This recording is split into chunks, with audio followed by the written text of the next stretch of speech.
How's everybody doing? My name is Anthony Brian Logan, and today we got to talk about Dr. Anthony Fauci trying to convince the black community to take the virus vaccine because a black woman helped to create the vaccine. Now, when I first heard about that, I was like, nah, no way. There's no way that Fauci got on the YouTube's TV or wherever he was and said that. But yes, he did say that. I heard it with my own 2 ears. I saw it with my own 2 eyes. Now, before I go any further, let's roll the clip. In this clip, you'll see Fauci talking to 2 black men about the black community's, hesitance to go to the hospital and to get the vaccine because of previous mistreatments, Tuskegee experiment, all that kind of stuff. You'll hear them talking about that, and then you'll see Fauci saying, hey, don't worry about it. You got a black female. She did X, Y, and Z. After we get done watching that, I'll talk about what was said there. Then I'll give you my 2 cents, my deep detail analysis, and then I'll wrap it on up with a nice bow on top. So without further ado, let's go ahead and roll it. And what I mentioned earlier is that there have been advances in society, including African Americans in science. And my understanding is that that independent monitoring board has African American scientists on it. In fact, one works with you directly. I don't know if she's on the board, but we know that we have an African American scientist that works with you directly. And so this is and talk. You can speak about her work, but also how important that is in terms of breaking down these myths in the historic trepidation, because it's a new day. It's not 1930 anymore. This is 2000. This is 2020. And so the times have changed, and the input of African-American scientists in this process is much deeper than one might think. Talk about that a little bit. Well, I think the example that you gave, Ambrose, is an excellent example.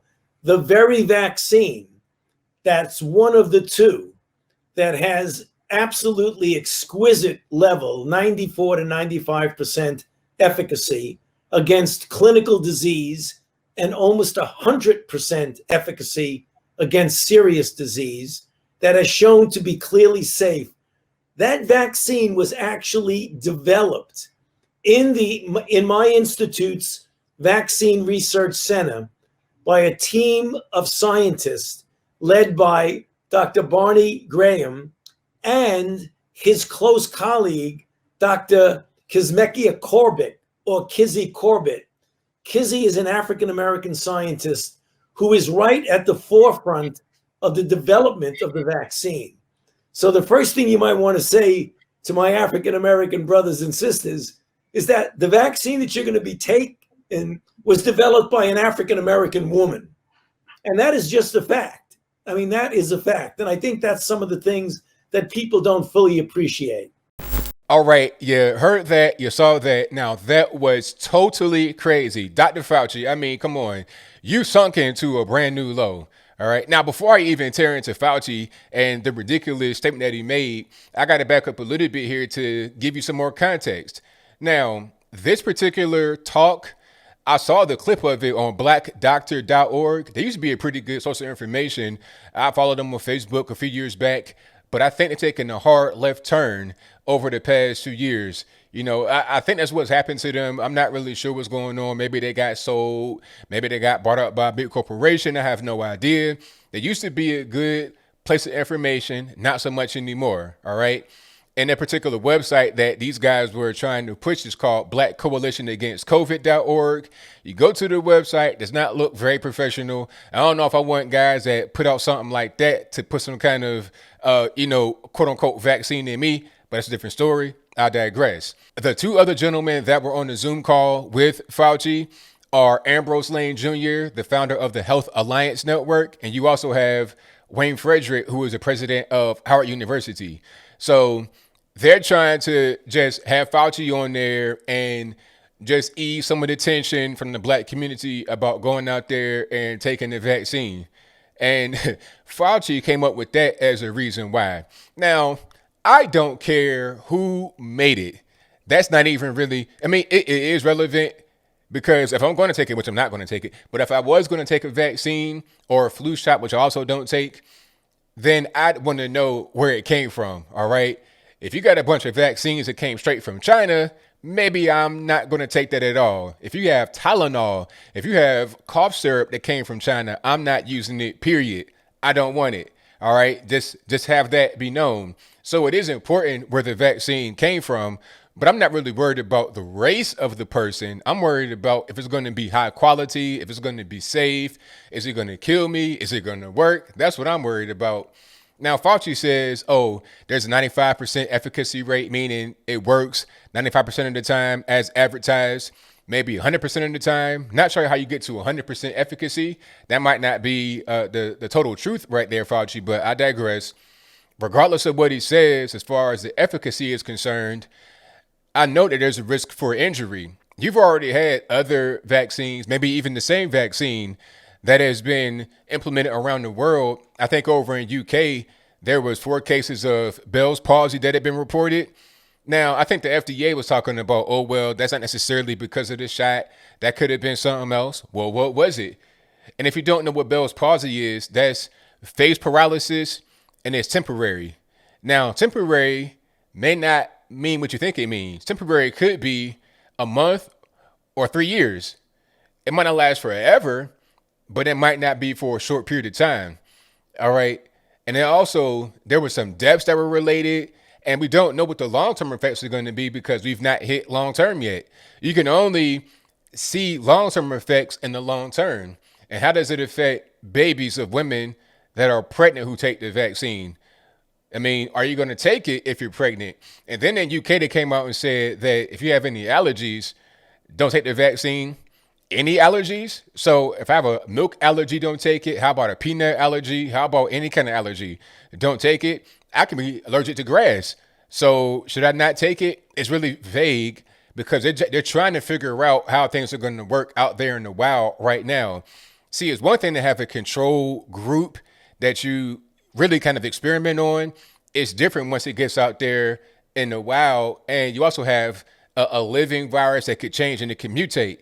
And a particular mutation may have an adverse interaction with a vaccine that was created for a different strain of the virus.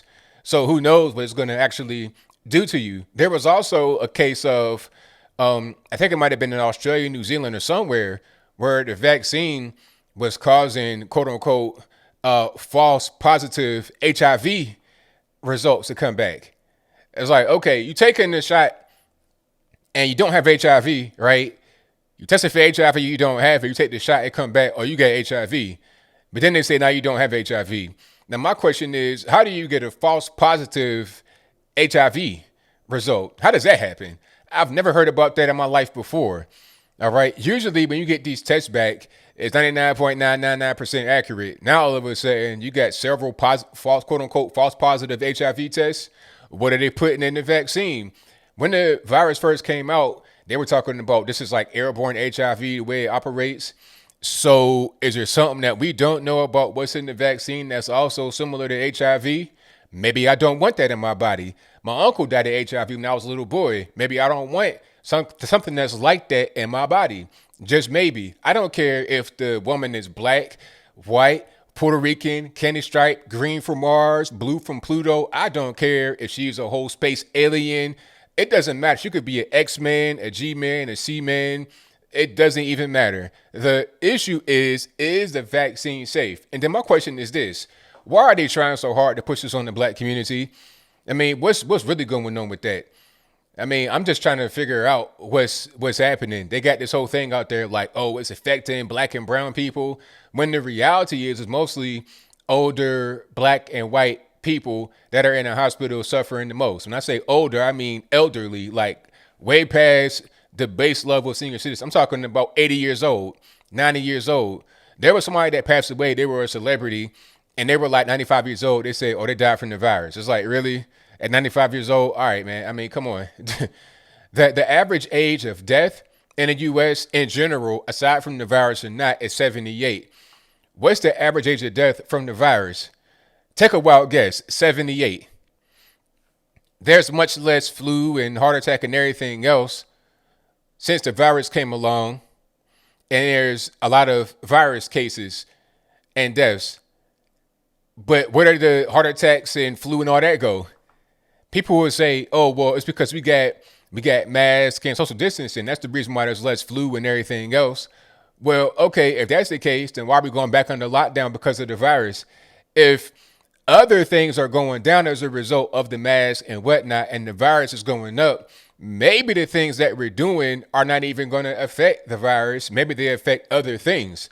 All right. So is a rationale going to be, well, since the mask works against the flu and the common cold, you got to keep wearing it even inside. And as a matter of fact, they work so well, we're just going to cancel indoor dining, movie theaters, and anything else that requires you to be inside of a building for an extended period of time, more than about 20 minutes or so. I mean, the whole thing is so dumb. It's ridiculous. If you want to take the vaccine, then that's your prerogative. I say go for it. I'm not here to tell you to not take the vaccine. I'm just telling you what Dr. Fauci said about the vaccine. If you are a black person, take it because you got a black woman on the team. And it's not like she created it by herself. You got a whole big squad. She's an employee. She's a staff member on the team. So is that enough to get you to take it? I don't care about race at all, period. It's irrelevant. What matters is my life of my loved ones. That's all that matters. I don't care nothing about race. That's totally irrelevant. I'm not going to play this racial game with my life. That's so stupid. It's ridiculous. I enjoy playing video games and, whatnot that are not really serious. I'm not going to take my life with such carelessness to be worried about race at a time like that. But I think I'll leave that right there for now. And what say you? Do you think that Dr. Anthony Fauci made a great case for the black community to take the vaccine?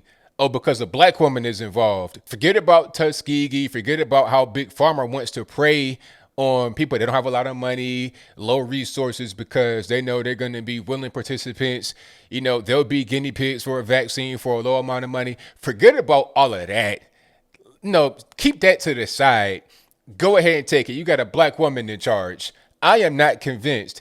Give me a better reason. All you got to do really is show some tangible evidence, some proof that it's safe, that the side effects are not going to be debilitating, not going to mess around and get HIV or Bell's palsy or get paralyzed for real from, my spine. I can't even walk no more. I mess around and die.